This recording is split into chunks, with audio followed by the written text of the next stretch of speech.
All right. I discovered, I was led to a new book that validated something I've been experiencing and thinking about for quite a while. And I know some of you have been too, so I want to share it with you. It's called Spirits, no, Others Within Us. Others Within Us. So I want to tell you how I got to this. Because, like me, you appreciate the synchronicities of life. As has often happened through the years and still does, thankfully, someone calls me and says, I called Pathways or I called this person and they told me to call you. So this young lady had some serious stuff going on. And um, to get to the point, she had some kind of other spirit in her, which most people call possession. It was, at the very least, an unwanted entity. Okay? Say that because it's not like, she was totally controlled by it or anything like in the Exorcist movie or something. But it did bother her, and she had been diagnosed by a therapist with a major disorder called dissociative identity disorder. And that is basically the modern version of multiple personality disorder. So she would have times when she just had no memory of what happened. She would just check out and sometimes seem to become somebody else. And this led to her calling me thinking it might be a spiritual problem. And it definitely is. And we're working on it. She also is extremely fortunate because I've dealt with a lot of people who don't have this. She's extremely fortunate. She has a therapist that's very good and she really likes. And this therapist uses a system called IFS, Internal Family Systems. It's been around, I think, since like the mid 80s, late 80s, and has become pretty popular. And this IFS deals with people in parts, the different parts of you. And if you can imagine you're in the clinician's office and the clinician's speaking with different parts of you and you're doing the talking is coming out of your mouth, but like different parts of you are being addressed. And questions are asked to lead to, like, why does this part of me sabotage what I want? And we get an answer. So in this process, this young lady with her therapist, her therapist is also open to the possibility of other things being there that aren't really part of you, and that's what we've both concluded. So we're both working with her. And this therapist recommended this book. The therapist told the client she just started this book, and that and anyway, so she passed it on to me. Blah blah. It's called The Others Within Us, and it completely validates things I've been experiencing over the past 20 years with clients.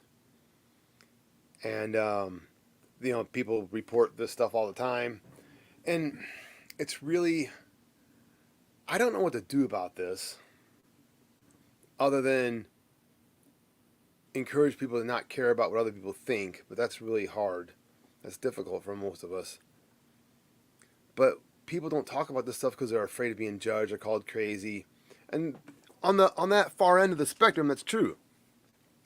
I wouldn't want to be just called crazy and given medicine and be basically forced to take medicine and be a freaking zombie. Just be mindless.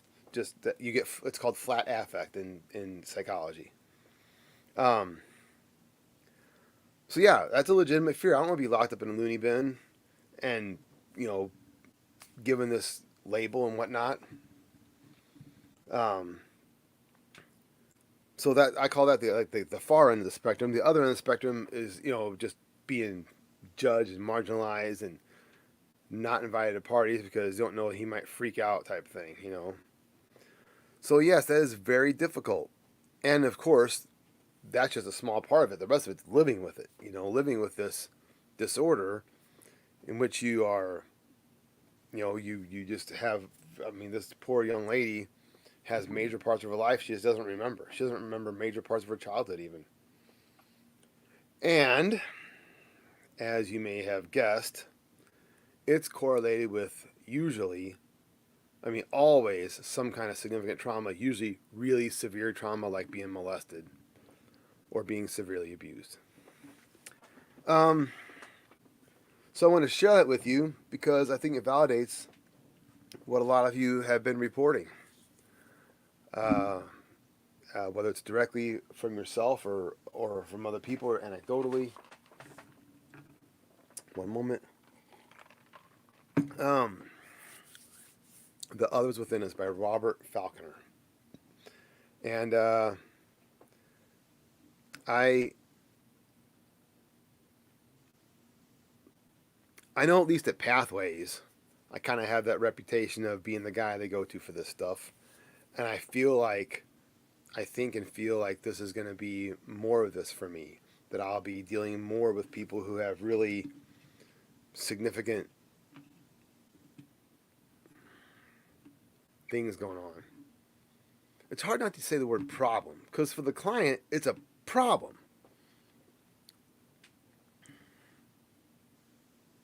I have a problem. This thing is not part of me, and I have all these symptoms. This is how it affects me.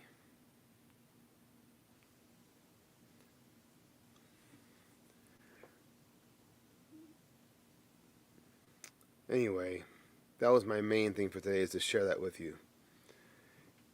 I don't see any comments, no questions yet. I know I'm also at a weird time. Usually I try to do it closer to noon, but oh well. Stuff happened. I had appointments. Yesterday I didn't do Tarot Tuesday. I was all booked.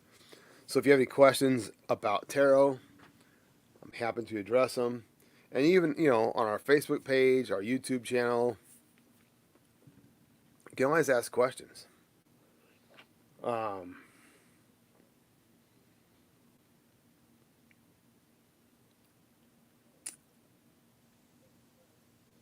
it's, to me,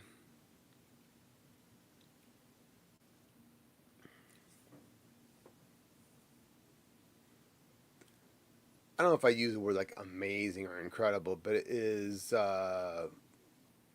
more than interesting how the human mind works. That that the whole parts thing, even that therapeutic system even works to me is pretty freaking incredible. At the same time, it makes complete sense though, doesn't it? Don't you feel and don't you sense inside yourself there are different parts of you? We often talk, we, the big we, you know, we often talk of things like masks. We act different ways in different situations, which is completely normal. But then I guess those masks, those ways of coping, become so embedded. Why they become embedded? Because they're important for survival.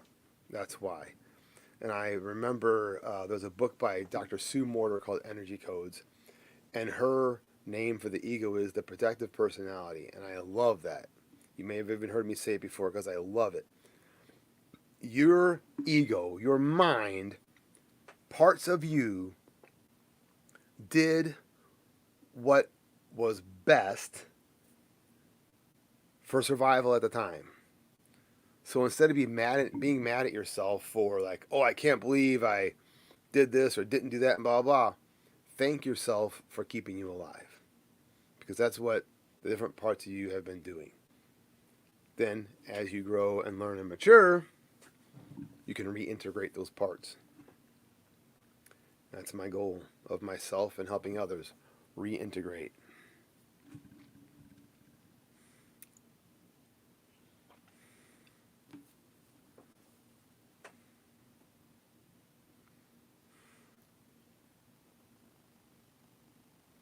Let's just do. Give me something different. How about this goddess deck? I like this. Goddess Power. Let's just do one card of the day.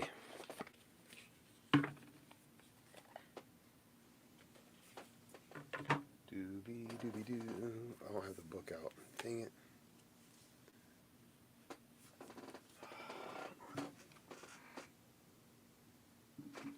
Let's do the healing.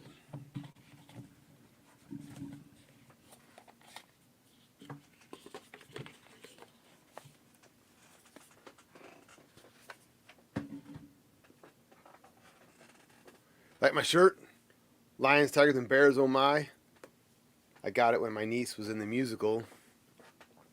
And also, I put it on thinking of like how our fears control us.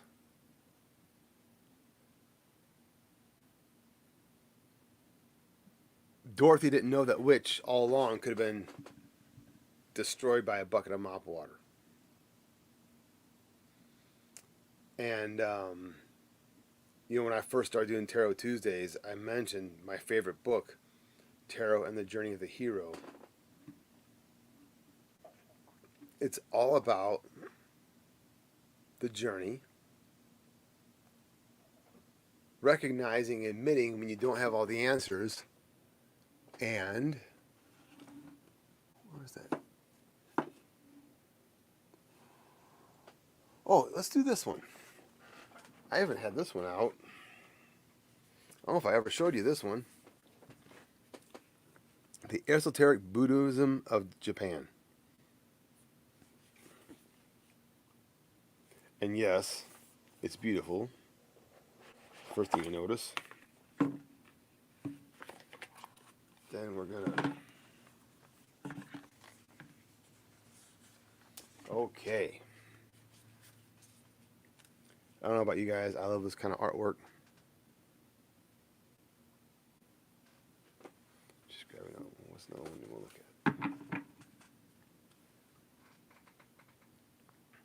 at?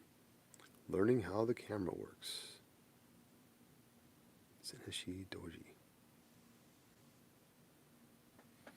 Alright. So, we'll say our little prayer. As I whack my knee on the desk, thank you very much.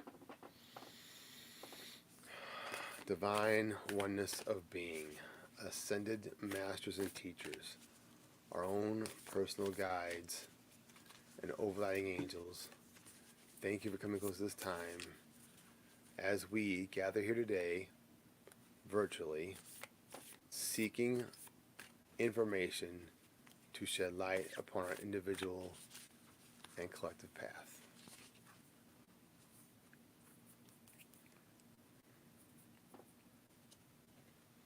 Okay.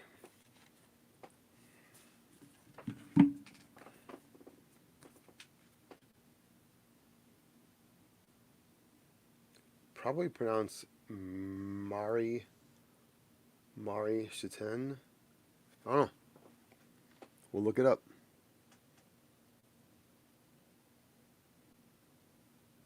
There's a good look at it.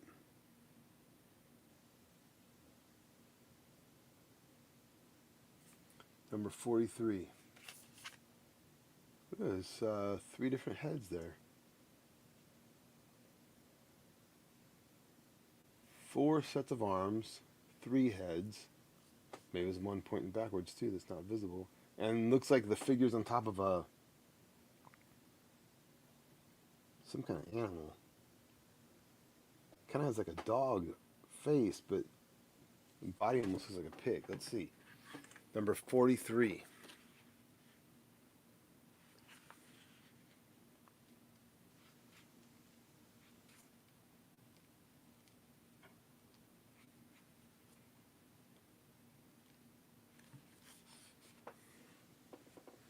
Mantra.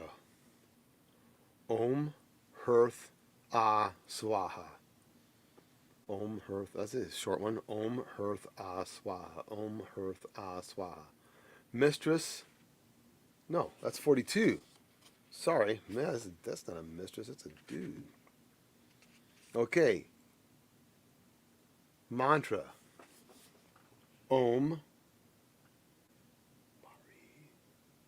Marai Ca. Okay. Om Marai Ca Swaha. Om Marai Ca Swaha. Om Marai Ca Swaha. Om Marai Ca Swaha. The defecation of the shimmering haze and light of the sun. Yes, it says defecation. Deification. Making a god of it. Gotcha. The deification of the shimmering haze and light of the sun. So that animal's a wild boar, and they're pointing out in the picture that there's a crescent moon under the feet, and that's on top of a wild boar. Is this figure of this figure. Taking swift action is crucial. Expand your observations.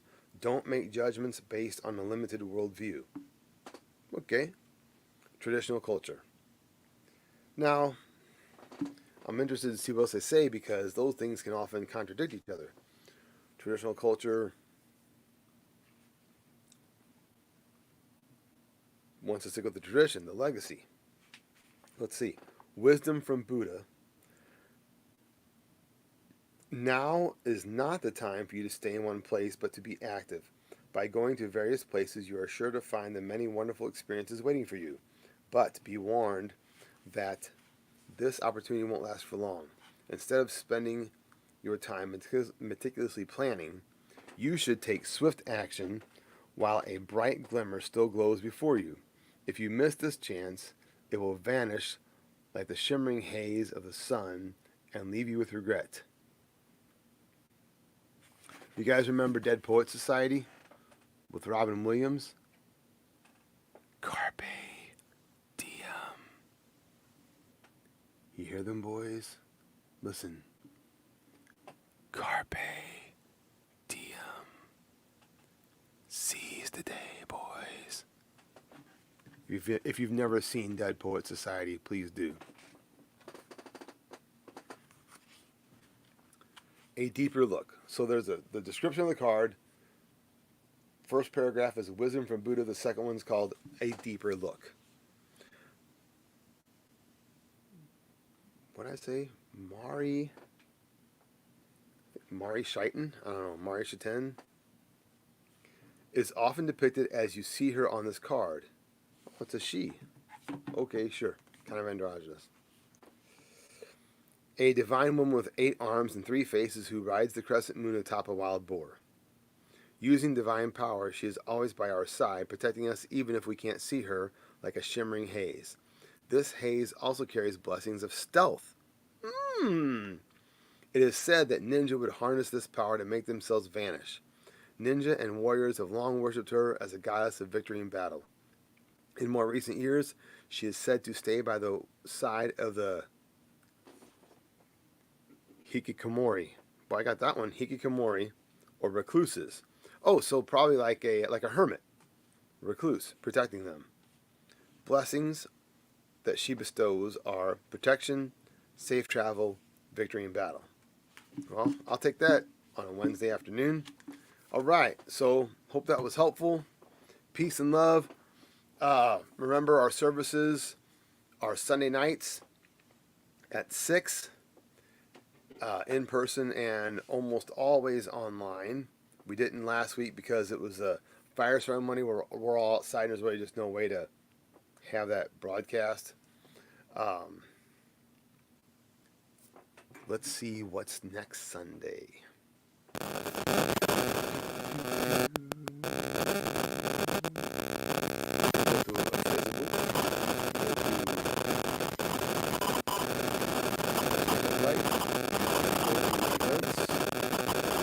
Sunday at 6, the Sacred Chalice.